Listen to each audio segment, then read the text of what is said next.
ነገ ሰኔ 20 ከሰው ልጆች ዘር በሙሉ የጠፋውን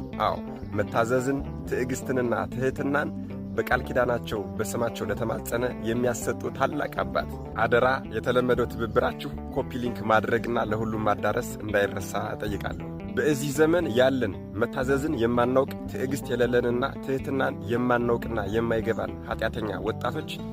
ትሕትናን ትዕግስትና መታዘዝን እንድንላበስና እንድንጎናጸፍ ልንለምናቸው ልንማጸናቸው የሚገባ ታላቅ ቅዱስ ቀና ሲሉ ስልስ ቅዱስን ዝቅ ሲሉ እንጦሮጦስን ያዩ የነበረ በሚተኙ ሰዓት ሰባቱ ሊቃነ መላእክት ክንፋቸውን ለማለበስ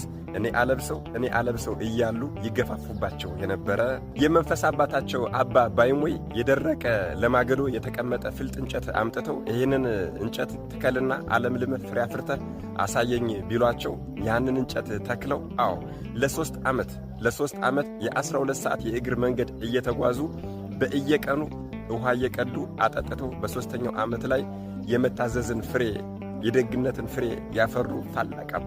አባታቸው አባ ባይሞይም ያንን በመታዘዛቸው ያፈሩትን ፍሬ እየቆረጡ በእንቅብ አድርገው ወስደው ለገዳሙ መነኮሳት በሙሉ እየሄዱ ይሄ ከምድር የተገኘ ፍሬ አይደለም፣ የመታዘዝ ፍሬ ነው፣ የትሕትና ፍሬ ነው፣ የደግነት ፍሬ ነው፣ እንኩ ብሉ እያሉ እየወሰዱ ለመነኮሳቱ ያደሉላቸው። ቅዳሴ ቀድሰው ሥጋው ደሙ ሕዝቡን ሲያቀብሉ አንተ ና ተቀበል፣ አንተኛው ደግሞ ንስሐ ግባ እያሉ ለቅዱስ ቁርባን የበቃና ያልበቃውን የሚገባና የማይገባውን ሰው ይለዩ የነበሩ ታላቅ አባት ውሏቸውና አዳራቸው ኑሯቸውም ከመላእክት ጋር የነበረ ከሰው ተፈጥረው ከመላእክት የተደመሩ እንደ ሰው ተፈጥረው እንደ መላእክት የኖሩ የመንፈስ አባታቸው አባ ቤሞዋ በመጨረሻዋ ሰዓት ሲያርፉ የገዳሙን መነኮሳት በሙሉ ሰብስበው የአባታችንን የኒህን ቅዱስ እጅ አስያዟቸውና ይሄ የያዛችሁት እጅ የሰው እጅ አይደለም የመላእክ እጅ ነው ብለው የመሰከሩላቸው ከደጋግ ወላጆቿ ተወልዳ አብርሃማዊ ኑሮ ትኖር የነበረችውን እናታችን ቅድስት አትናስያ ባኤሳ በሰዎች ምክር ተታላ በሰይጣን ወጥመድ ብትወድቅና በኃጢአት ብትዘፈቅ እርሳቸው ከገዳሙ ወጥተው ሂደው እርሷን ለንስሐ ያበቁ እኒህ ርዕሰ ባህታውያን አባታችን አባ አቡነ ገብረ መንፈስ ቅዱስ እንኳን የትሕትናን ሥርዓት የተማሩባቸው